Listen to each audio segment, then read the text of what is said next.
بإحسان إلى يوم الدين أما بعد সম্মানিত দূরের ও কাছের দর্শক ও শ্রোতা মণ্ডলী, আল্লাহ রাব্বুল আলামিনের অশেষ মেহেরবানিতে আমরা শুরু করতে যাচ্ছি শাইখুল ইসলাম মুহাম্মদ ইবনে আব্দুল ওয়াহাব রচিত বহুল প্রসিদ্ধ পরিচিত কিতাবুত তাওহীদের 53তম অধ্যায়ের শিরোনাম হচ্ছে লেহু রাহিমাহুল্লাহর জবাব কাউলি আল্লাহুম্মা ফিরলি ইনশা। এর মর্ম হলো যে হে আল্লাহ, তুমি চাইলে আমাকে ক্ষমা করে দাও, এরকম বলার হুকুম সংক্রান্ত অধ্যায়। এটা বলার হুকুম কি?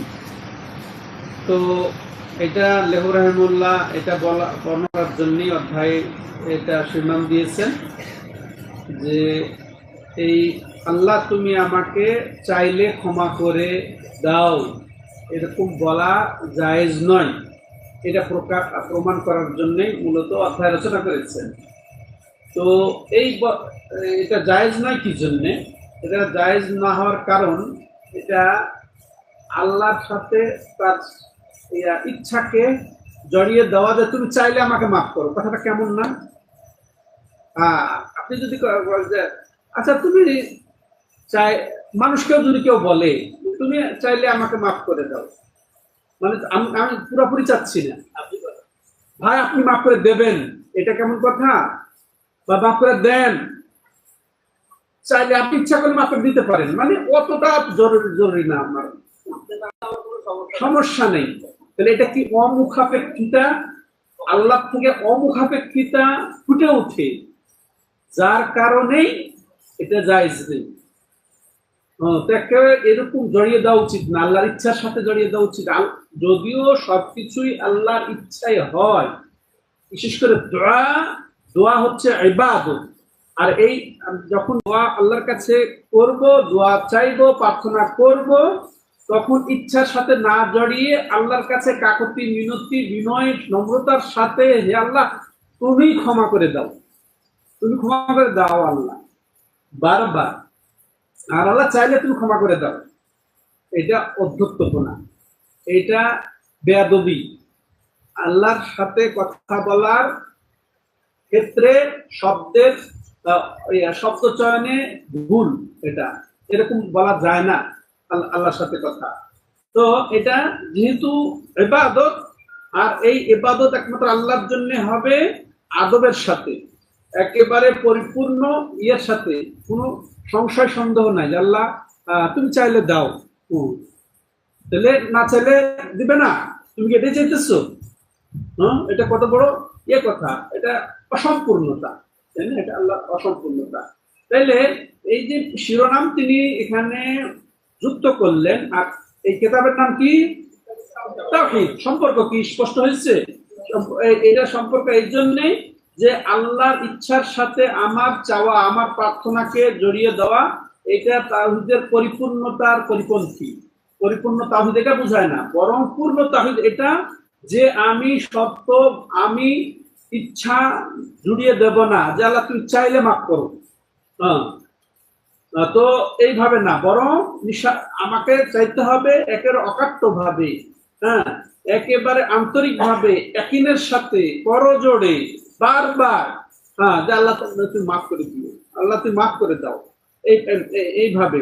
তো এটা আল্লাহ রাব্বুল আলামিনের সাথে এটা অভদ্রতা, এটা খারাপ আচরণ, বরং এটাতে বোঝা যাচ্ছে কি আমার এই কথা ভাবভঙ্গিতে যে আমি আল্লাহর পুরোপুরি ক্ষমার মুখাপেক্ষী নই, আল্লাহ মাফ না করলে কি আমার কি যায় আসে, এরকম বোঝায়। কত বড় অধ্যত্বপনা! তো এটাতে তাহলে আল্লাহর কাছে চাওয়ার ক্ষেত্রে আমাদেরকে কমতি করা যাবে না, ঘাটতি আনা যাবে না, অলসতা করা যাবে না, এবং অমনোযোগী হওয়া যাবে না, বা গুরুত্বহীন যেন না হয় আমার চাওয়াটা, এটা গুরুত্বহীন। আল্লাহ আমাকে ক্ষমা করুক, এটা আমার অত গুরুত্ব নেই, এটা এই গুরুত্বহীন হওয়া যাবে না, বরং একদিক থেকে যে আল্লাহ আমি অমুখাপেক্ষী, আল্লাহর মাফের ক্ষমার আমি মুখাপেক্ষী নই, এটাই বোঝা যাবে। তো আল্লাহ যেন ক্ষমাতে বাধ্য, আমি অত মুখাপেক্ষী নই, আল্লাহ আমাকে চাইলে ক্ষমা করুক, এরকম একটা অর্থ চলে আসে নাউজুবিল্লাহ। হ্যাঁ, এগুলার কারণে এটা একেবারে নিষিদ্ধ। তো এটা ইয়ার ক্ষেত্রে দুইটা হতে পারে, যদি কেউ এরকমই বুঝে করে তাহলে তো এটা বড় ধরনের হারাম, এর থেকে আমাদেরকে অবশ্যই বাঁচতে হবে।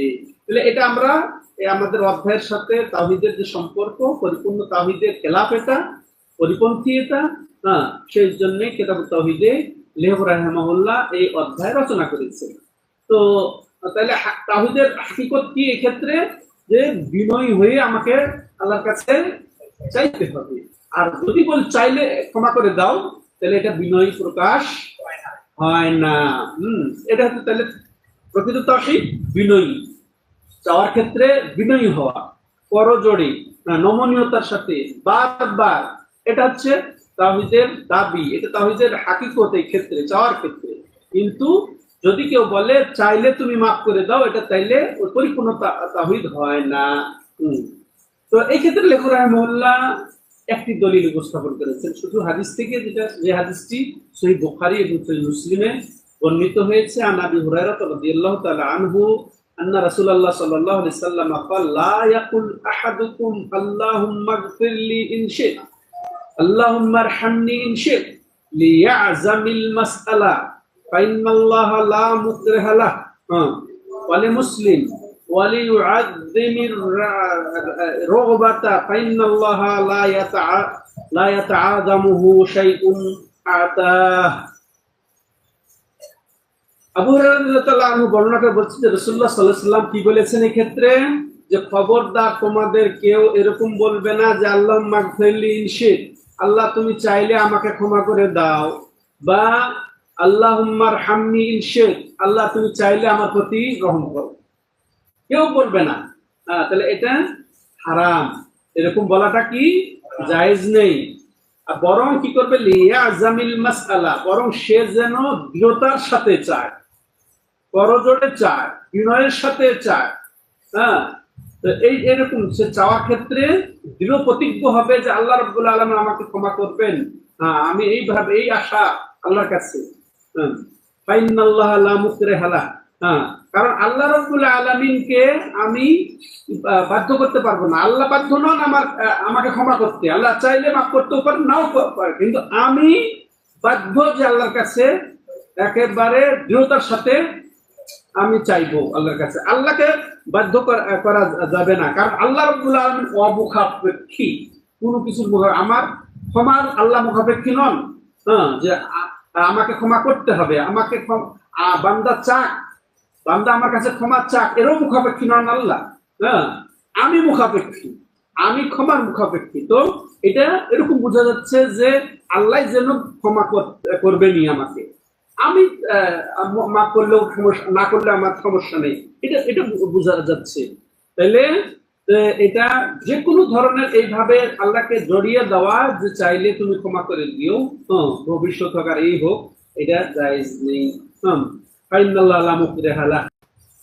এরপরে মুসলিমের আলাদা বর্ণনায়, সহিহ মুসলিমের আলাদা বর্ণনায় এসেছে ওয়ালিউআযযিম রুগবাহ, সে যেন তার আশায় একেবারে কি হয়, আশাকে পূর্ণ আশা রেখেই, আশাকে বড় করেই সে যেন চায়, প্রত্যাশাটাকে বড় রাখবে, কমতি করবে না, কোনো ঘাটতি করবে না, কোনো চাওয়াতে অসম্পূর্ণ রাখবে না, বড় করেই আশাটাকে বড় করেই বুকে আশা একের পূর্ণ মাত্রায় রেখেই সে যেন চাইবে। ফাইনাল্লাহ লা ইয়াতাআযামুহু শাইউন আ'তাহ, কারণ কোনো কিছু বড় হতে পারে না আল্লাহ, কোন চাওয়া বা কারো চাওয়া, তার চাওয়া, এটা আল্লাহর চেয়ে বড় হতে পারে না, বা এটা বড় হতে পারে না।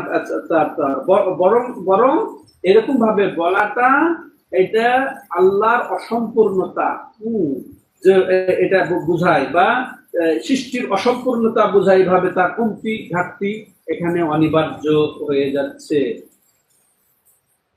এই ছিল একটা হাদিস দ্বারাই, কিন্তু এই থেকে আমরা শিক্ষা যেটা নেব, এটা এই হাদিস থেকে, এটা বলে আমরা পরবর্তী অধ্যায়ে চলে যাব।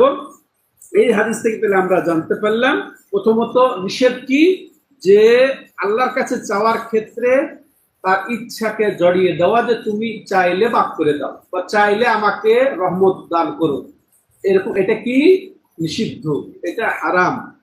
আর আমাদের কি এখানে আদেশ, আমাদেরকে কি ফলো করতে হবে, কি কি পালন করতে হবে, যে বিনা কিছু জড়িয়ে দেওয়া, বিনা শর্তে আল্লাহর কাছে চাইতে হবে। আল্লাহ চাওয়ার শর্ত আমাদেরকে আরোপ করা যাবে না। হ্যাঁ, আল্লাহর মাশিয়াত আরোপ করা যাবে না, ওটাকে জড়িয়ে না দিয়ে নিঃস্বার্থ ভাবে বিনা শর্তে আল্লাহর কাছে ওয়াগাদ বিশ্বাসের সাথে একেবারে আন্তরিকতার সাথে আমাদেরকে চাইতে হবে। তাহলে এখানে নিষেধ হচ্ছে কোন কিছু জড়িয়ে দেওয়া বা শর্ত আরোপ করে চাওয়া, নিষেধ।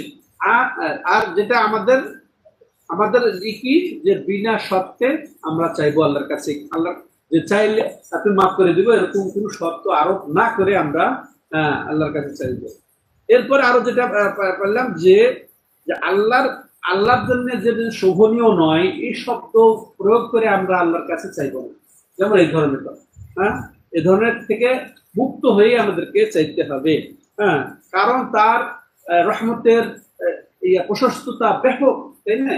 আমি যতই অপরাধ করি, শিরকেও আল্লাহ রাব্বুল আলামিন ক্ষমা করে দিতে পারেন, সেখানে আমি আল্লাহর কাছে এটা বলবো কেন যে তুমি চাইলে মাফ করে দিও? হ্যাঁ, যত বড়ই আমি অপরাধী হই না কেন? তাহলে এখানে আমাদের ইমানের ঘাটতি। তো আর তিনি যেহেতু অমুখাপেক্ষী, অতএব যেহেতু তিনি অমুখাপেক্ষী, যে আমাকে মাফ করলে তার কোনো কিছুই যায় আসে না। আমার কাছে আমাকে এটা হতেই হবে। তার আছে দয়া আমার প্রতি, তার আছে সহানুভূতি আমার প্রতি, মেহেরবানি আছে, তার দান আছে, অবদান আছে, নিয়ামত আছে, অতএব আমরা কমতি করব না। তো এই অধ্যায়টি এ পর্যন্তই।